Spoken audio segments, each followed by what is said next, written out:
नमस्कार क्लास 9 के विद्यार्थियों। तो सबसे पहले तो मैं आप सभी को सबसे पहले क्लास के वेरी स्वागत आप सबको। आप सभी क्लास में उपस्थित होंगे और अच्छी बात है कि आप सभी पढ़ते हो और पढ़ना भी चाहिए, क्योंकि पढ़ना ही इंसान की सबसे बड़ी क्या खूबी है और पढ़ना इंसान को सक्सेस करेगा। इस दुनिया के अंदर कोई भी ऐसा काम नहीं है कि जो बिना पढ़ाई के होगा। पहले बोले तो दोस्तों, सबसे बड़ा काम ही पढ़ाई है। जब तक आपने पढ़ाई नहीं की तो कुछ भी पॉसिबल नहीं है, सब काम फर्जी है। जो आपको बोलता है कि मैं ये कर लूंगा, मैं वो कर लूंगा, कुछ भी नहीं कर पाएगा अगर उसने पढ़ाई नहीं की तो, क्योंकि पढ़ाई बिना कुछ भी पॉसिबल नहीं है। चाहे आपको कुछ भी नहीं आता हो, अगर आपके पास कोई भी नौकरी भी नहीं हो, मैं तो कह रहा हूं अगर आपके पास गवर्नमेंट नौकरी भी नहीं हो, लेकिन अगर आपके पास पढ़ाई है तो आप दुनिया की कहीं पे भी जाओ, कोई भी ताकत आपको नहीं रोक सकती। तो पढ़ाई के सिवा कुछ भी नहीं है। किसी भी आपको लोग अफवाह फैलाए कि मैं ये कर लूंगा, मैं वो कर लूंगा, कुछ नहीं है। पढ़ाई के बिना सब अधूरा है। तो जब तक पढ़ोगे नहीं तब तक कुछ भी नहीं होगा। तो अपन अपने सपने के पीछे भागते रहो और दौड़ते रहो और करते रहो, मेहनत करते रहो। ठीक है, मेहनत को भी पीछे छोड़ना नहीं है और मेहनत के बिना कामयाबी मिलने वाली नहीं। ठीक है, मेहनत ही सफलता की पहली कुंजी है। फर्स्ट कुंजी सफलता की वो है मेहनत। जितना ज्यादा आदमी घसीजेगा उतना ज्यादा आदमी कामयाब होगा। बिना पढ़ाई के कोई मायने नहीं। आप बिना पढ़े तो कुछ भी नहीं कर सकते हो दुनिया के अंदर। ठीक है ना। तो देखो, आज अपना टॉपिक है जैव विविधता वाला, जो अपना लास्ट टॉपिक था, जिसमें अपने लास्ट जो मैंने किया था आपको प्लेटिहेल्मिंथेस के बारे में। किसके बारे में बताया था? प्लेटिहेल्मिंथेस के जैसे मैंने बताया था आकस्मिक दंड का। पहले मैंने आपको बताया था प्रोटोजोआ, फिर मैंने आपको पॉरीफेरा, फिर आपको मैंने सिलिंड्रेट्रा, टिनोफोरा और फिर प्लेटिहेल्मिंथेस के बारे में बता दिया। किसके बारे में बताया था? प्लेटिहेल्मिंथेस। आज हम बात करेंगे, वो पढ़ेंगे अपन जो नेक्स्ट अपना टॉपिक रहेगा, जिसका नाम है अपना निमेटोड्स। क्या पढ़ेंगे? निमेटोड। निमेटोडा जिसको बोलते हैं एस्केहेल्मिंथेस।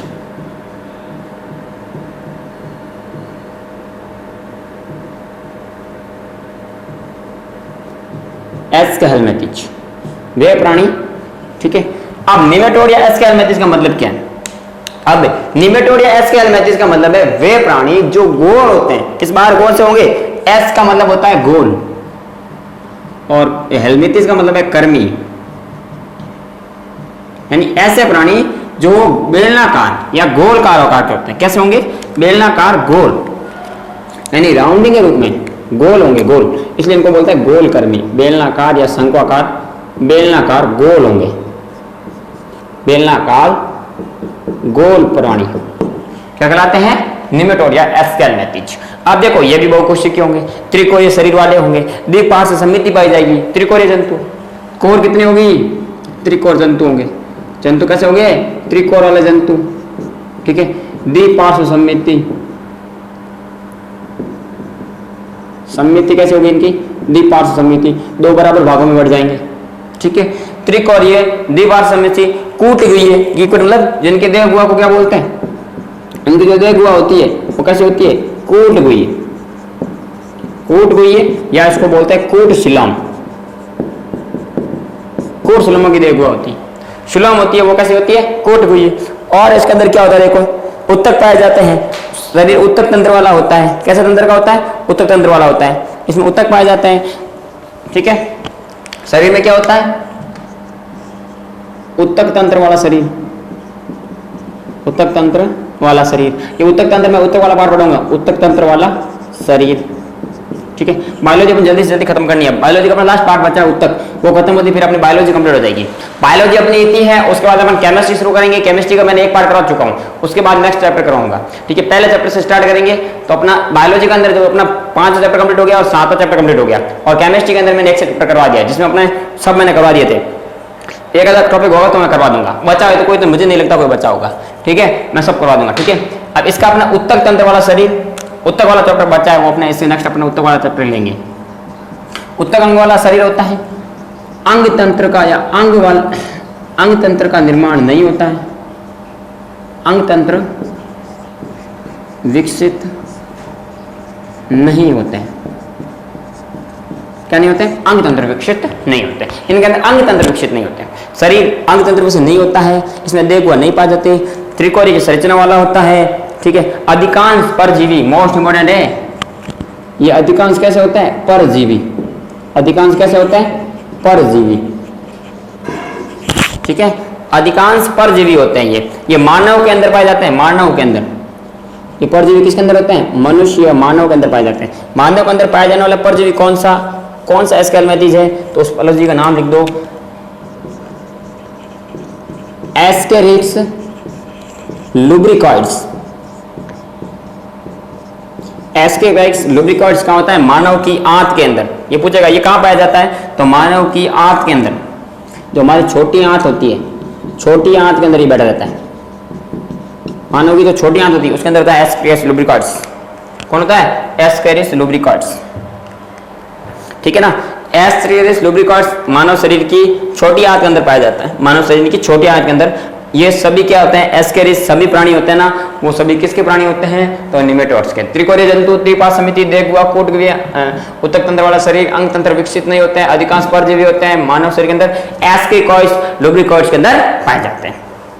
मानव अंदर पाए जाने वाला कौन सा है? एस्केरिक्स लुब्रिकॉइड्स। ठीक है? दूसरे जंतुओं में ये रोग भी फैलाते हैं। भाई क्या करेंगे? तभी अगर जीव के अंदर रहेंगे तो रोग भी उत्पन्न करेंगे। क्या उत्पन्न करते हैं? तो रोग भी उत्पन्न करते हैं। जैसे अपन कल प्रोटोजोआ पढ़ा था, ठीक है ना? तो वैसे वैसे ये भी क्या कर सकता है? तो रोग उत्पन्न कर सकते हैं। ठीक है? उदाहरण क्या हो गया? मैंने एस्केरिक्स लुब्रिकॉइड्स दे दिया आपको। गोलकृमि जितने भी आ गए, फाइलेरिया कर्मी, कौन सा कर्मी? फाइलेरिया। एग्जाम्पल, उदाहरण फाइलेरिया,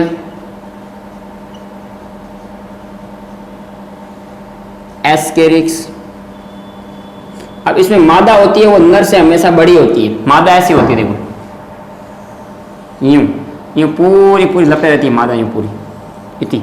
यूं मादा यूं मोटी मोटी से दिखती है, यूं मादा आगे से यूं मोटी दिखती है मादा, और नर यूं ही रहता है इतना सा हमेशा यूं। तो नर से मादा बड़ी होती है। ठीक है? एस्केरिक्स लुब्रिकॉइड्स के अंदर। ठीक है? बुचेरिया ब्रैकियोफेट्राई। ठीक है? कौन सा ब्रैकियोफेट्राई? बुचेरिया ब्रैकियोफेट्राई।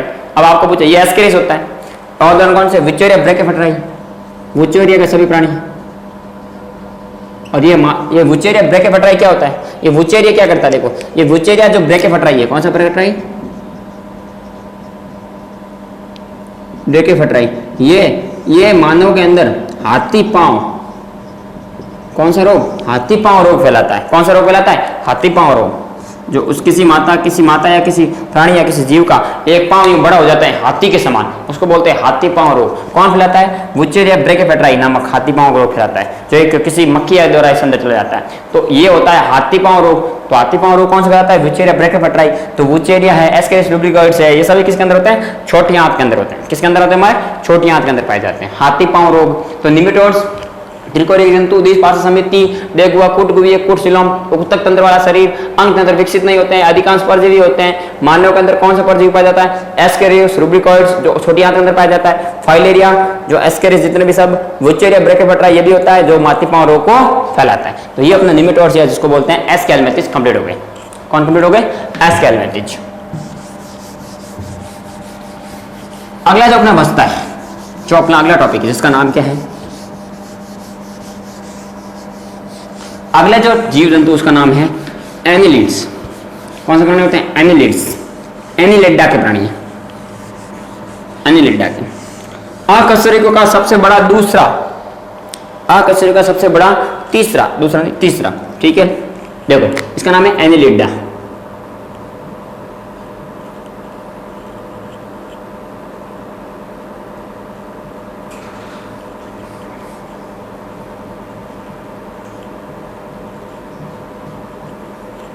एनिलिडा प्राणी।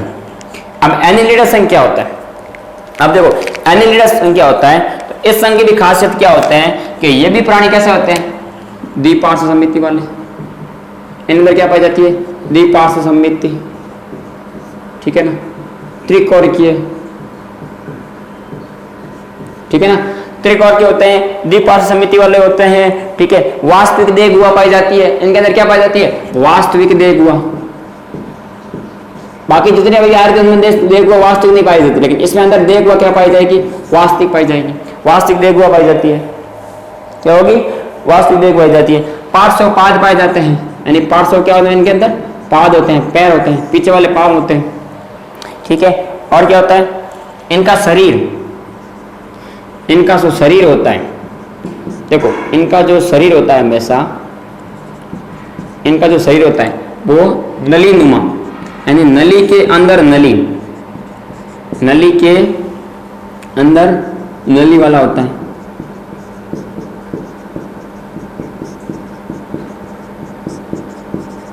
ठीक है ना, इनका शरीर होता है वो नली के अंदर नली वाला होता है। ठीक है, और इसके अलावा और क्या होता है इसके अंदर, नली के अंदर नली होती है, और क्या होता है इसके अंदर। ठीक है, ठीक है, इनके अंदर वास्तविक शरीर होता है, यानी वास्तविक अंग होते हैं, पूरे दिखते हैं। वास्तविक अंगों का विकास, ठीक है ना, वास्तविक अंगों का विकास होता है। इसके अलावा और क्या हो गया, देखो वास्तविक अंग हो गए, शिलोम हो गई, और क्या बच गया इनका, और क्या बच गया रे, वास्तविक अंग हो गए, शिलोम हो गए इनका शरीर, और इनका जो शरीर होता है, जो ये क्या कहते हैं उनको, खंडों के रूप में क्या बोल सकते हैं भाई के, शरीर जो सिर से लेकर के पूंछ तक, जो पूंछ तक का जो भाग होता है, तो जो भागों को खंडों में विभक्त होता है, किसमें विभक्त होता है, खंडों में। ये इंपॉर्टेंट सवाल है। इसलिए एनिलिड शब्द किस वजह से बना है, कि शरीर किस में बना होता है, तो एनिलिडा शब्द का मतलब ही क्या होता है, शरीर का खंडों में विभक्त होना, क्या कहलाता है, एनिलिडा। इनका जो शरीर होता है वो किस में विभक्त होता है, खंडों, शरीर का खंडों में विभक्त होना, विभक्त होता है, इसलिए इनको बोलते हैं एनिलिडा प्राणी। कौन सा प्राणी बोलते हैं, एनिलिडा, शरीर का खंडों में विभक्त होना। इनका जो शरीर होता है वो खंडों में विभक्त होता है।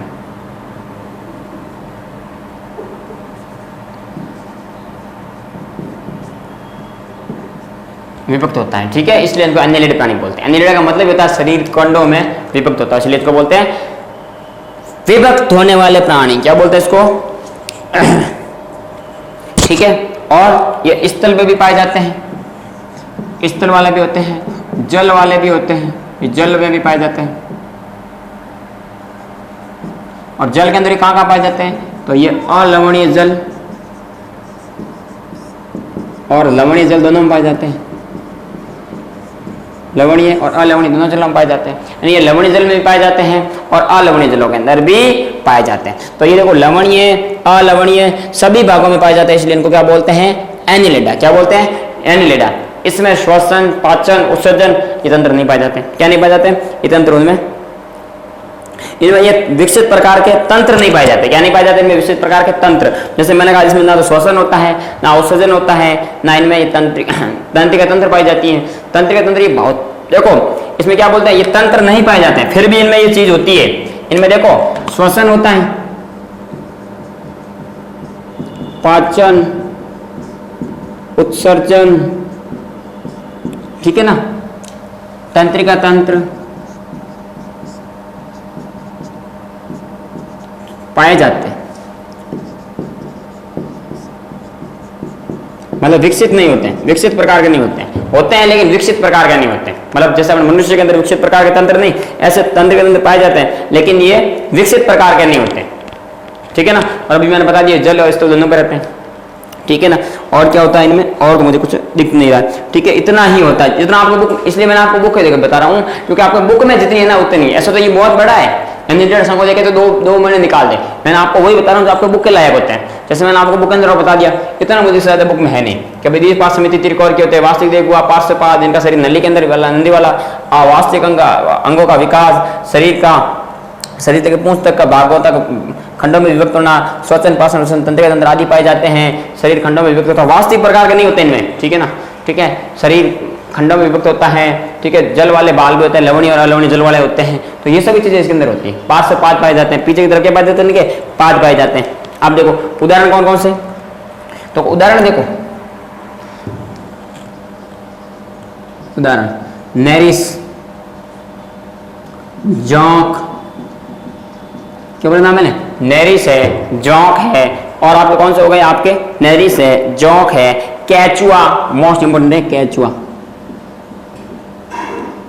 कैचुआ, किसान का मित्र बोलता है केचुए को। केचुआ है, नेरिस है, जोंक है, ये सभी किसके उदाहरण है? तो ये सभी उदाहरण किसके हैं? एनिलिडा संघ के अंदर। ठीक है, द्विपार्श्वमिति वाले त्रिकोणीय वास्तविक देह हुआ पार्श्वपाद, इनका शरीर नली के अंदर नली वाली वास्तविक देह अंग वाला, शरीर से अंग से लेकर पूंछ तक भागों में खंडों में विभाजित रहता है। श्वसन पाचन अनुशोधन तंत्र के तंत्र पाए जाते हैं। नेरिस, जोंक और केचुआ इसमें सभी होते हैं। इसमें विकसित प्रकार का तंत्र के तंत्र ये नहीं पाए जाते हैं, लेकिन इसमें होता है, लेकिन विस्तृत प्रकार इतने नहीं जितना मनुष्य के अंदर पूरे डेरिवेशन के साथ पूरा भाग में बांटते हैं होता है। श्वसन तंत्र इसमें भी होता है, पाचन होता है सभी, लेकिन इसमें विस्तृत प्रकार के तंत्र नहीं पाए जाते, लेकिन तंत्र पाए जाते हैं। ठीक है, ये होता है एनिलिडा संघ।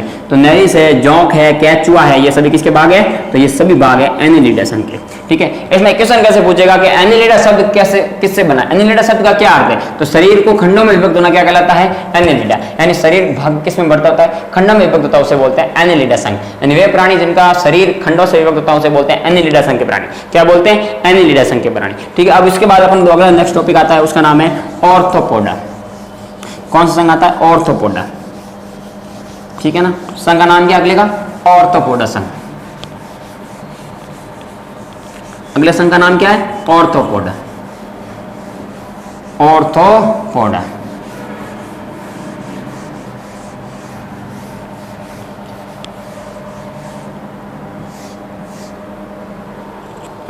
देखो, अगले जो संघ का नाम है वो है ऑर्थोपोडा।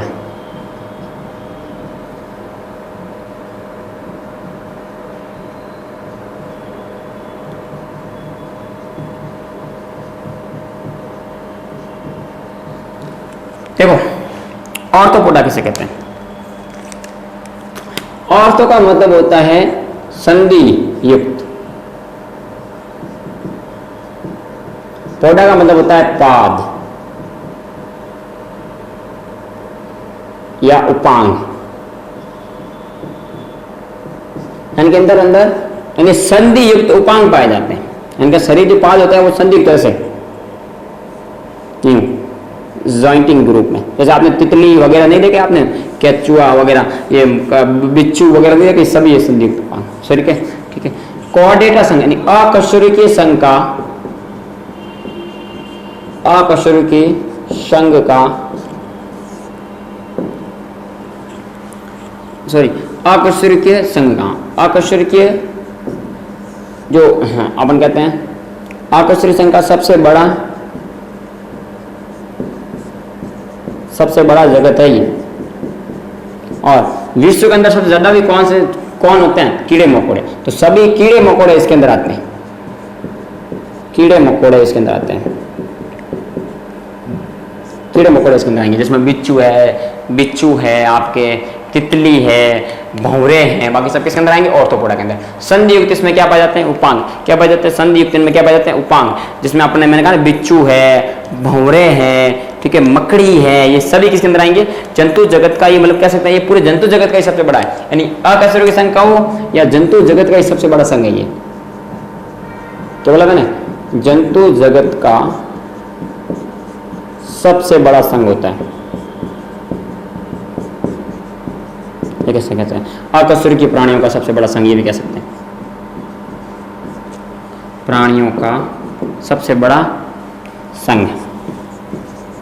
ठीक है, अकशेरुकीय कहो या कशेरुकीय कहो, किसी भी कहो, सभी के लिए सबसे बड़ा संघ ये। जंतु जगत का सबसे बड़ा संघ कौन सा है? तो ऑर्थोपोडा। कौन सा संघ है? ऑर्थोपोडा। ऑर्थोपोडा जिसके अंदर संधि युक्त क्या पाए जाते हैं? उपांग पाए जाते हैं। संधि ऐसे जॉइंट रूप रहते हैं ना, तो उनको बोलते हैं। जैसे भंवरे देखे आपने, कीड़े मकोड़े, तितली देखी होगी, ये सभी किसके उदाहरण होते हैं? तो ये ऑर्थोपोडा के अंदर आती है। ठीक है, ये भी ये भी कैसा होता है? ये भी मैंने कहा ये कैसा होता है अपना, तो ये भी अपना कैसा होता है? तो द्विपार्श्व सममिति वाला। क्या होता है? द्विपार्श्व सममिति वाला। ठीक है ना, द्विपार्श्व सममिति पाई जाती है। और क्या होता है? इसका भी शरीर किस में विभक्त होता है? खंडों में विभक्त होता है। इसमें जो रक्त परिसंचरण तंत्र होता है वो खुला प्रकार का होता है, खुले प्रकार का रक्त परिसंचरण तंत्र होता है, खुले प्रकार का रक्त परिसंचरण तंत्र पाया जाता है। अब आप कहोगे सर ये क्या होता है? तो रक्त परिसंचरण दो प्रकार का होता है, खुला और बंद। मनुष्य के अंदर कैसा होता है? तो मनुष्य के अंदर बंद प्रकार का होता है, और इसके अंदर क्या होता है? खुले प्रकार का रक्त परिसंचरण तंत्र पाया जाता है। तो ये अपने पढ़ लिया, ठीक है। रुधिर समूह कैसे पाया जाता है? खुले प्रकार का। देह गुहा होती है वो खुले रक्त परिसंचरण तंत्र, यानी देह गुहा किसमें होती है?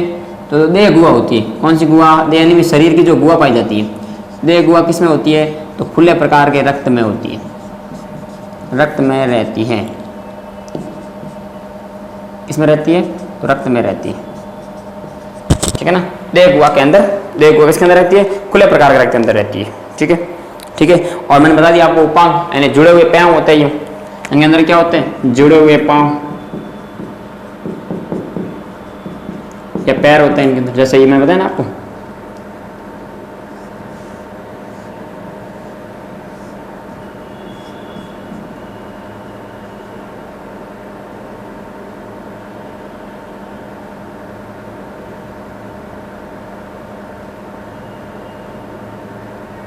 खंडों में विभक्त होगा। तो ये जुड़े हुए पांव होते हैं इनमें। तो जुड़े हुए पांव होने को इनको क्या नाम दिया मैंने? तो इनका नाम मैंने दे दिया आपको, तो इनका नाम दे दिया ऑर्थोपोड। शरीर खंडों में विभक्त होता है।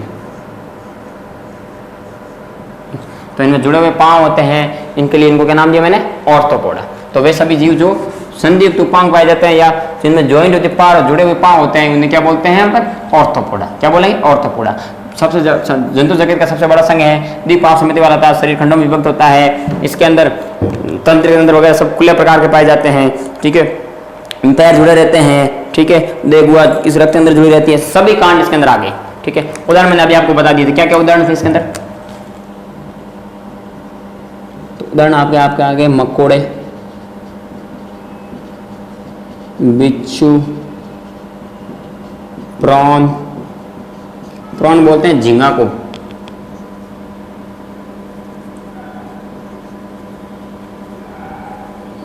प्रॉन किसको बोलते हैं? झींगा मछली को,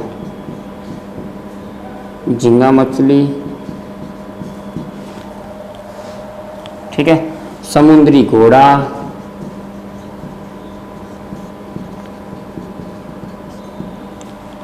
तितली, बिच्छू हो गया, बिच्छू, तितली, मकोड़े, प्रॉन, समुद्री घोड़ा, ठीक है। अरेनिया यानी मकड़ी, जितने भी आ गए आपके, मकड़ी सब आ गई इसके अंदर। कौन आ गई? मकड़ियाँ, भंवरे, ये सभी किसके अंदर आ जाते हैं? ऑर्थोपोडा संघ के प्राणी के अंदर आ जाते हैं, ठीक है। यानी आकाशवर्गीय प्राणियों का सबसे बड़ा जगत होता है, कीड़े मकोड़े इसके अंदर आते हैं। जगत और जंतु जगत का सबसे बड़ा संघ भी है, द्विपार्श्व समिति वाला होता है, शरीर खंडों में विभक्त होता है, खुले प्रकार रक्त परिसंचरण तंत्र पाया जाता है। देह गुहा रक्त परिसंचरण के अंदर रहती है, रक्त में अंदर रहती है। मकोड़े, बिच्छू, प्रॉन, समुद्री घोड़ा, तितली, मकड़ियाँ, भंवरे सभी किसके अंदर आते हैं? ऑर्थोपोडा के अंदर आते हैं। सभी किसके अंदर आएंगे? ऑर्थोपोडा संघ के अंदर आएंगे। ऑर्थोपोडा संघ अकशेरुकी संघ का भी सबसे बड़ा होता है और जंतु जगत का भी सबसे बड़ा संघ होता है। सबसे ज्यादा कीड़े मकोड़े है इसके अंदर। आपको मैं बता दूं कि पूरे विश्व के अंदर 1.2 से 1.3 बिलियन 1.2 से 1.3 बिलियन जातियां, उसमें से लगभग 50 से ऊपर 60% के आसपास सब क्या है? कीड़े मकोड़े। क्या है? कीड़े मकोड़े। और सबसे ज्यादा जैव विविधता कहाँ पाई जाती है? तो अमेजन के वनों में, अमेजन के वनों में। अगर कोई बंदा इस पे काम कर रहा है तो हो सकता है वो सक्सेस हो जाए ऑर्थोपोडा संघ के प्राणी पर। क्यों? क्योंकि ये वो जीव है जिनकी अभी तक खोज नहीं हो पाई। 60% है, मतलब कि अभी तक 30% खोज हुई है, 30% अभी भी जीव पड़े हैं। तो आप अगर इस पर रिसर्च करो तो अच्छी बात है, जो लोग रिसर्च करते हैं इस पर सक्सेस होते हैं, रेशो बहुत अच्छा रहता है। तो आज भी इसके पर बहुत सक्सेस है। तो ये है ऑर्थोपोडा संघ। संधियुक्त उपांग, जुड़े हुए पांव, 1 से 2 मिलियन, 60% अमेजन के वनों में पाए जाते हैं। कशेरुकी प्राणी होते हैं, कीड़े मकोड़े, जंतुओं का सबसे बड़ा संघ, द्विपार्श्व समिति वाला, शरीर खंडों में विभक्त, खुले प्रकार रक्त परिसंचरण तंत्र, और इसमें वो क्या कहते हैं उत्सर्जन तंत्र वगैरह सब पाए जाते हैं। सबसे मोटी बात है, जैसे मैंने आपको बताई थी कि पादपों के अंदर, जैसे मैंने बताया था कि कवकों की जो कोशिका भित्ति होती है वो काइटिन की बंधी होती है, वैसे ही वैसे जो ऑर्थोपोडा संघ के प्राणी होते हैं उनका जो बाह्य कंकाल होता है, कौन सा कंकाल? जो बाह्य कंकाल होता है, जो बाह्य कंकाल है वो भी किसका बना होता है? काइटिन का बना होता है। ये बहुत इंपॉर्टेंट सवाल है, ये बहुत अच्छा सवाल है कि जो ऑर्थोपोडा संघ के जो प्राणी होते हैं उनका जो बाह्य कंकाल होता है वो किसका बना होता है? काइटिन का बना होता है। जैसे जैसे कवकों का कवकों की कोशिका भित्ति किसकी बनी होती है? काइटिन की। वैसे वैसे ऑर्थोपोडा संघ के जो प्राणी होते हैं उनका जो बाह्य कंकाल होता है वो भी किसका बना होता है? काइटिन का बना होता है। ये बहुत जरूरी याद रखना, ठीक है। कवच से कठोर होते हैं, मजबूत होते हैं, ये आपको दिखाई दे रहा है, ठीक है। चलो इसके बाद अपना अगला संघ लेते हैं।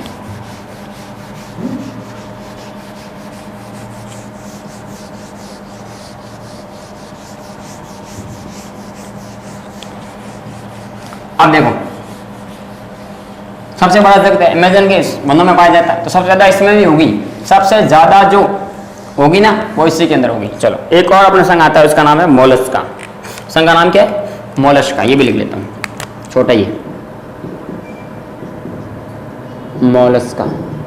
मोलस्का का अर्थ क्या है? तो मोलस्का का अर्थ है कोमल शरीर वाले प्राणी, कोमल शरीर वाले प्राणी, यानी इनका शरीर होता है बहुत कोमल होता है। इनके बाह्य संरचना है, जो बाह्य कंकाल होता है, बाह्य कंकाल होता है वो कैल्शियम कार्बोनेट का बना होता है। किसका बना होता है? कैल्शियम कार्बोनेट का कठोर पदार्थ होता है, ठीक है ना। जो भी आप मोती वगैरह नहीं देखते हो, इससे मोती वगैरह वो बने जाते हैं, तो मोती वगैरह सब इससे बनते हैं। जो आप मोती वगैरह नहीं देखते हो, शंख वगैरह नहीं देखते हो क्या भाई शरीर, तो ठीक है। और इसका भी शरीर आपको पता है किसका बना होता है? तो द्विपार्श्व समिति वाला, द्विपार्श्व समिति वाला शरीर होता है, ठीक है। शरीर कैसा होता है? तो द्विपार्श्व समिति वाला होता है, ठीक है। देख हुआ बहुत कम होती है, देख हुआ बहुत कम होती है, देख हुआ बहुत कम पाई जाती है, ठीक है। जंतु जगत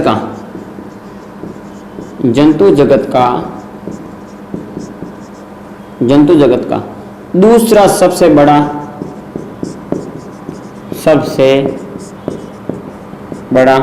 जो संघ है वो कौन सा संघ है? मोलस्का। सभी का शरीर कोमल शरीर वाला होता है। शरीर हमेशा कैसा होगा? कोमल शरीर, यानी ऊपर प्राणी जो होते हैं वो कोमल प्राणी वाला शरीर होगा। शरीर ऊपर कोमल मतलब कवच होगा, और कवच किसका बना होगा? कैल्शियम कार्बोनेट का कवच होता है, मजबूत ऊपर, ठीक है।